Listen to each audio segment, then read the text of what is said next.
fantasy, caught in a landslide, no escape from reality. Alright, so in my attempt to venture out a little bit, I found a new comic over there at Marvel. Now, it's not really new, it's just kind of new to me. I knew of this comic, but I never really got into it because I just didn't. Sorry, I just didn't.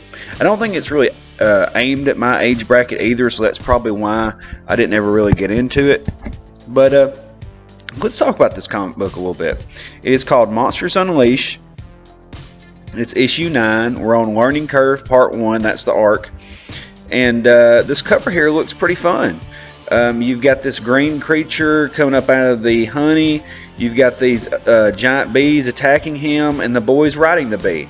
Now, the only problem I have is the boy's face is the most poorly drawn thing on the whole page. They took all of this time on the monsters, and then his face is like, and look at his shoes. Look how detailed his shoes are. But anyway, it's still a good cover, though. So basically, what is going on here is you have, known to the world as Kid Kaiju, Kai Koade has the inhuman ability to summon and create monsters simply by drawing them. If that's not every kid's fantasy, I don't know what is. Joined by creature expert Elsa Bloodstone, which is pretty much like the not so good mom figure, Kid Kaiju and his team protect the world from monsters gone bad. How about that? So we got the team there. We've got pretty much every monster you can think of. You have the Jaeger, you have the lightning creature, you have the giant dragon, you have the bug creature, and you have the female creature. You always, you have to venture out and have at least one female or they get upset. But she's basically RC. I'm just going to call her RC. So Justin Jordan is the writer. Francesco Gaston is the artist. Gaston? What? And so let's get right into this. So I do like this comic, but I feel like the artist doesn't know what humor is. Like, they're not very good at it.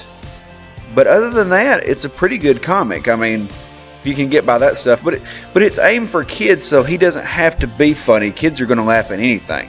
Now, if this was in a comic book aged at 20-somethings, or aimed at 20-somethings, it wouldn't work.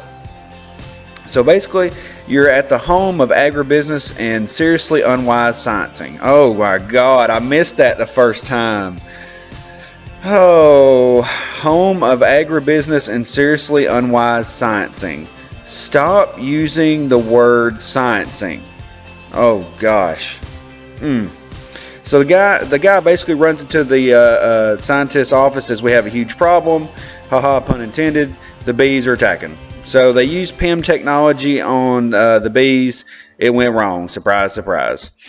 So then they're at the Isle of Mew, which is basically Monster Island. To me, that seems like a play off of Godzilla, in Monster Island, Island of Mew. And I love Scrag here. We're going to focus on Kai, and we're going to focus on Scrag this issue, and he's pretty fun. He talks kind of like Thor. He refers to himself in third person. Everything is mighty this, stupendous that, tremendous that. So it's pretty funny. But anyway, so the monsters are all sitting there. They're very bored. They haven't fought any creatures in a while, and they're just, that's what they like to do. They like to fight. And so they're basically talking to Kai, and Kai is just drawing. He's a kid. He's just doing his thing. And the monsters are like, are you listening to us? Are you paying attention? He says, do you have anything for us to punch, to attack, to do anything for us to conquer? And he says, dudes, there hasn't been any monsters to fight. That's what you're here to do, right? He goes, so no monsters. We just need to chill. Even Elsa is relaxing somewhere around here. And that's what the monsters are kind of like, what? They don't really have anything to say. And he goes, what? What's the problem? And he says, and RC says, have you considered, Kai, that we are independent beings? I believe that you still regard us mostly as tools, or worse, toys. He said, that's not fair, you guys. You guys are my friends, like my only friends. I know you're people. And he says, do you know what Scrag's favorite food is at a feast of glorious victory through mutual understanding? He's like, and then his phone rings and he goes, oh, thank God. That was a little cringy right there. I mean, people didn't start talking like this until the last couple of years. I mean, victory through mutual understanding. What? And it's kind of making fun of themselves because, you know, they don't understand that. But then we get to another scene here. His phone goes off and it now has a hologram on it, which we have the stand-in Amanda Waller here. And she's basically telling him, we got a problem, go fix it. And she says, he's like, you know, oh, I didn't know my phone did this. And she said, yes, it's a marvel of Stark tech. And my thing is, that proves once again how important Tony Stark is in comic books. Everything in Marvel right now, if it's technology-wise, they always fall back on the excuse, well, it's Stark tech. So that goes to point out Riri Williams will never be the Iron Man that Tony Stark is. Never. Everything they use in Marvel is Tony Stark tech. But anyway, so she tells him basically, hey, you're going to have to go in, but you can't take the whole team. It's going to cause too much of a rampage. We need you to take Scrag because he's an insect, and we think that maybe he could talk to the other insects. And they're like, oh, okay, cool. And then Scrag says, the mighty Scrag has experience with the glorious hive of all-conquering love and volunteers for this task. Also, he is lonely, and it would be nice to speak to insect life. And then that's when Kai kind of looks at him and says, you're lonely? And he says, the mighty Scrag possesses many powerful and complex emotions. And you know, it's very cringy the way that they worded it, but at the same time he's starting to realize, hey, these are they're actually sentient beings. And she says, stopping giant monsters when they go bad is why damage control pays your keep, Kai. Get it done. And I didn't really like that either because I'm like, he's a kid, you know, you can't really talk to him that way. You would have to say, you know, where is Elsa at? Go get her. I have, you know, a mission for her, and then tell it to her, and she would relay it to him. But anyway, it's just a small gripe. So they arrive at the campus, and it is now a big beehive. The bees have just made their nest as a big old beehive now. So then they arrive, and of course Scrag's like, the mighty Scrag will use the glorious onslaught of beneficial communication to vanquish this problem.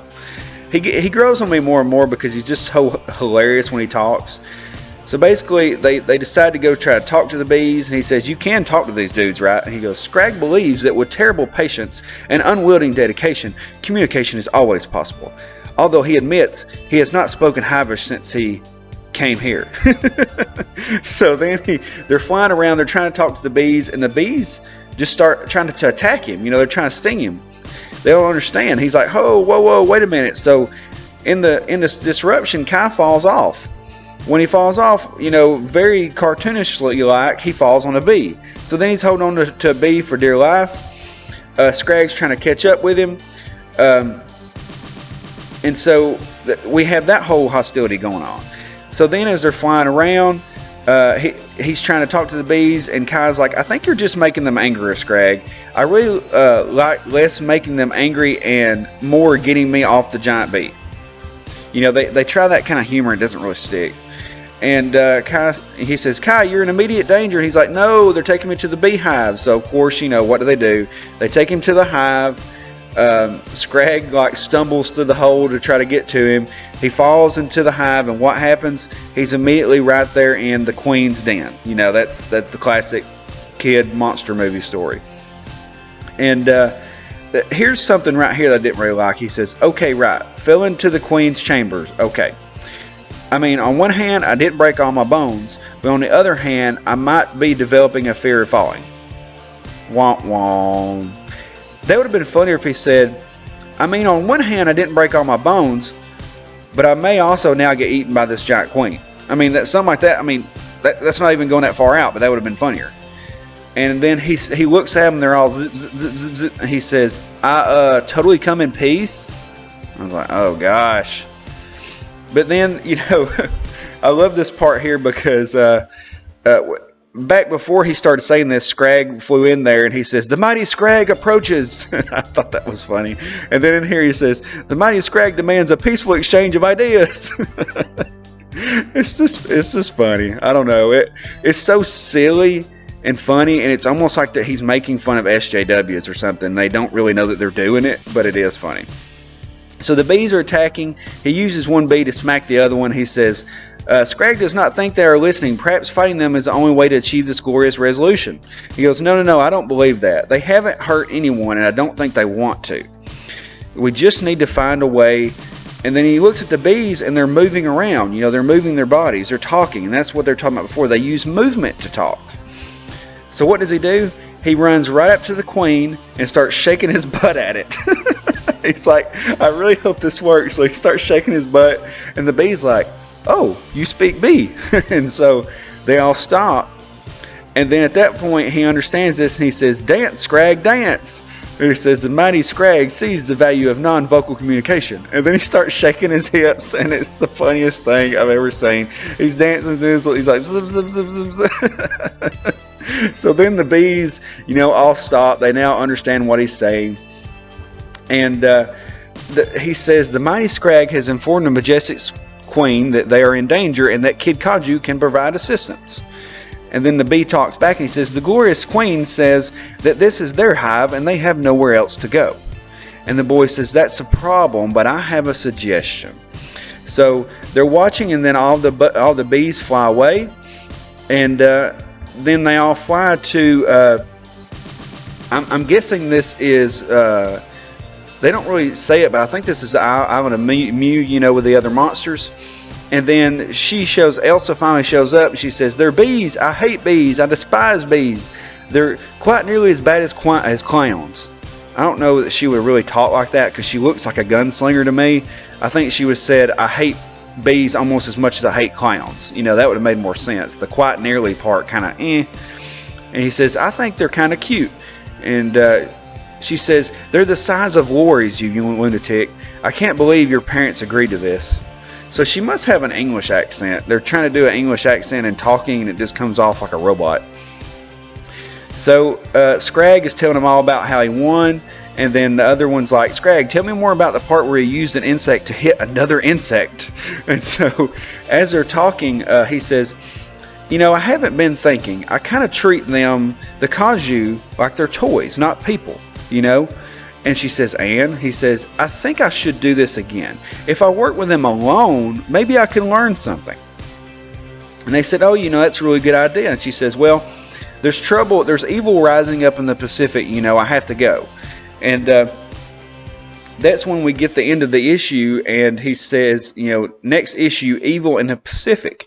And I'm thinking, that sounds a lot like Pacific Rim to me, evil rising up out of the Pacific. And then we get the preview for the next issue, and it looks just like, we have the Jaeger robot fighting the giant monster in the water, and it looks just like Pacific Rim to me, which is going to be really fun. But here's my thing.